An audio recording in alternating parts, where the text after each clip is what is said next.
when I owned my marketing agency, Steve Ewing was one of my clients, and he owned a restaurant called Steve's Hot Dogs. He's also the lead singer of a band called The Urge and a very busy musician. He does hundreds of dates a year. And so I helped him do a crowdfunding campaign to expand his restaurant. And then I would just help him on projects here and there.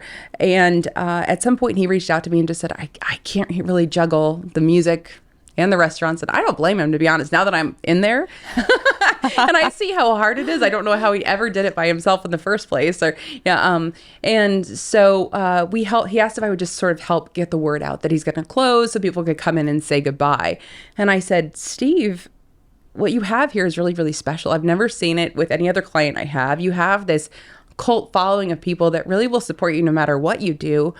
You shouldn't close this restaurant. And so he said, nah, I don't have it in me. I don't think I can turn this around. And let's just go ahead and close it. And I said, no problem. And I helped him go through that process.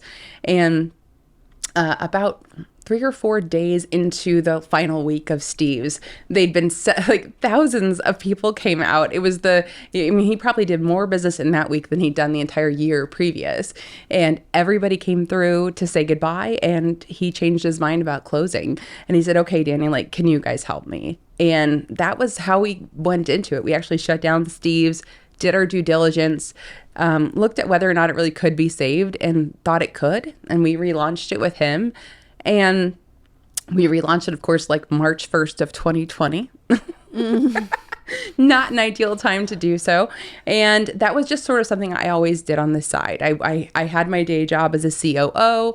I was previous to that, I was head of marketing for somebody else, but Steve's was just something I did on the side, and I helped him.